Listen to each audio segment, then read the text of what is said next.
У раёне прайшоў традыцыйны злёт перадавікоў народнай гаспадаркі, падчас якога былі падведзены вынікі за мінулы год ва ўсіх сферах дзейнасці і ўшанаваны лепшыя працаўнікі.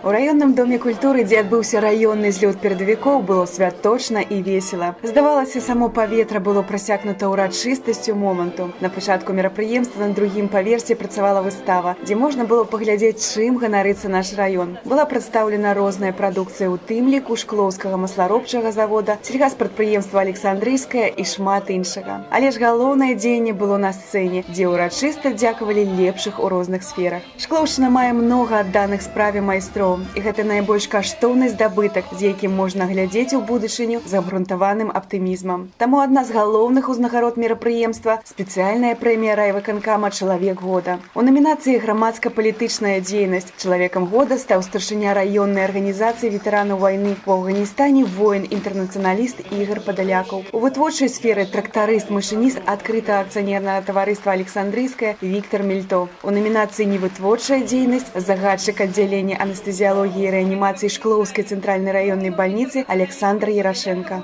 Неожиданно, конечно, очень почетно. Но это я не какой-то супергерой или суперчеловек. Безумоўна, у гэты дзень было шмат розных пачуццяў у Александра Владимировича. Однозначно чувство ответственности за свое дело, чувство за коллектив ответственности, за свою работу и чувство благодарности за то, что высоко оценили труд простого доктора. Шэраг узнагарод, дыпломы райвыканкама, ганаровыя пераходныя сцягі, грашовыя прэміі атрымалі лепшыя прадпрыемствы і арганізацыі, члены працоўных калектываў. Так, пераходзячы сцяг і першае месца сярод арганізацый сферы абслугоўвання уручана працоўнаму калектыву гандлёвага унітарнага прадпрыемства «Александрыйская Бел». Прежде всего, это награда как итог нашей работы прошедшего года. И это понятно, что работа всего коллектива в целом, каждого магазина, каждого торгового объекта, их отношение к работе, их позитив, их настроение, которое сегодня мы видим положительные отзывы наших покупателей.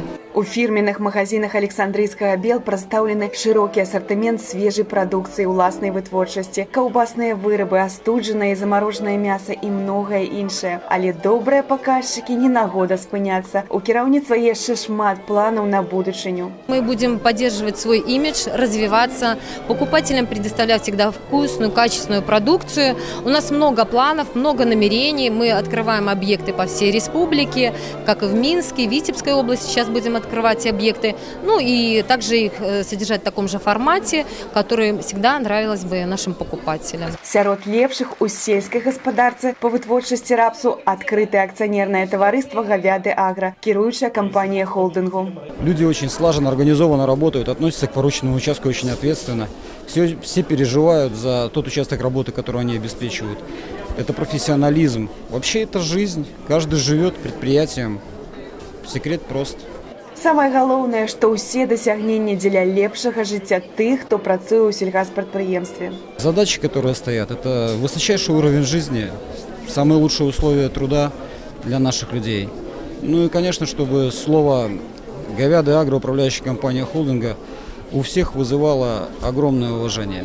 Па традыцыі, падчас мерапрыемства свае віншаванні перадавікам адрасавалі прадстаўнікі суседніх раёнаў Горацкага і Магілёўскага. Святочны настрой для прысутных стваралі лепшыя творчыя калектывы і выканаўцы раённага дома культуры і дзіцячай школы мастацтваў. Злёт перадавікоў – асаблівая падзея. Гэта сустрэча лепшых майстроў сваёй справы, прадстаўнікоў найбольш зладжаных і працавітых калектываў раёна. І тое, што могуць нашы перадавікі, дае ўяўленне аб магчымасцях усяго роднага краю ў развіцці эканомікі і сацыяльнай сферы.